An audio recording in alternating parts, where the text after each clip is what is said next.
என்ன பார்க்க போறோம்னா, அதாவது உங்களோட குரோம் ப்ரௌசர்ல பார்த்தீங்கன்னா தெரியும்.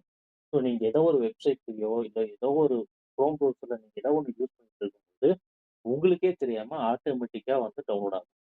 ஸோ அப்படி டவுன்லோட் ஆகும்போது என்னன்னா, உங்களுக்கு ஆட்டோமேட்டிக்கா தேவையில்லாத ஃபைல் டவுன்லோட் ஆகுது ஒண்ணு, தேவையில்லாம ஜங்க் ஃபைல் டவுன்லோட் ஆகி இன்ஸ்டால் ஆகுறது ஒண்ணு.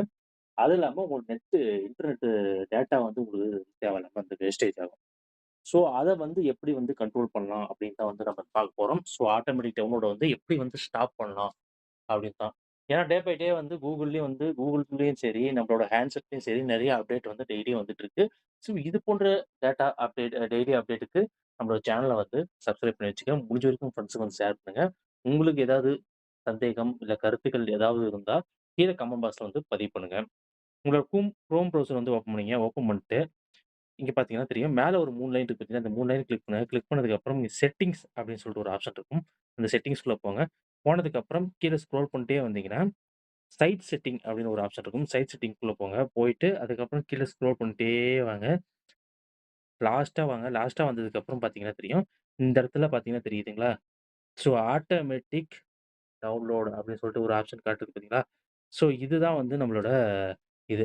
இது கிளிக் பண்ணிட்டு இந்த இடத்துல எனேபிள் இருந்துச்சுன்னா, இத வந்து ஆஃப் பண்ணி வச்சுக்கங்க. ஏன்னா, இது ஆன்ல இருந்துச்சுன்னா, நீ எந்த ஒரு வெப்சைட்டா இருக்கட்டும், ஸோ ஒரு சில வெப்சைட்லாம் வந்து பேக்கிரவுண்ட்ல வந்து அதுவே ஆட்டோமேட்டிக்கா டவுன்லோட் ஆகுற மாரி இருக்கும். ஸோ இது ஆன்ல இருந்துச்சுன்னா, ஆட்டோமேட்டிக்கா டவுன்லோட் ஆகி, ஏதோ ஒரு ஏபிகே ஃபைல் மாரி, நீங்க நெறைய ஏபிகே ஃபைல் உங்களுக்கு தெரியும். ஸோ ஒரு அப்ளிகேஷன் இப்ப Play Store இல்லாத அப்ளிகேஷன்லாம் வந்து இப்ப பார்த்தீங்கன்னா, ஏபிகே ஃபைல்ல வந்து வெப்சைட்ல வந்து டவுன்லோட் பண்ணி இன்ஸ்டால் பண்ணிக்கலாம். ஸோ அது மாரி ஏதாவது அன்வான்டட் அப்ளிகேஷன் வந்து உங்களுக்கே தெரியாம இன்ஸ்டால் ஆகுறதுக்கு நெறைய சான்சஸ் இருக்கு. ஸோ இத ஆஃப் பண்ணி வச்சுட்டா உங்களுக்கு குரோம் ப்ரௌசர்ல வந்து உங்களுக்கு ஒரு சேஃப்டியா இருக்கும். ஸோ இந்த சேஃப்டி செட்டிங் கண்டிப்பா உங்களுக்கு புடிச்சிருக்கும்னு நெனைக்கிறேன். முடிஞ்ச வரைக்கும் ஃப்ரெண்ட்ஸுக்கு ஷேர் பண்ணுங்க. தெரியாதவங்க ஃப்ரெண்ட்ஸுக்கு ஷேர் பண்ணுங்க.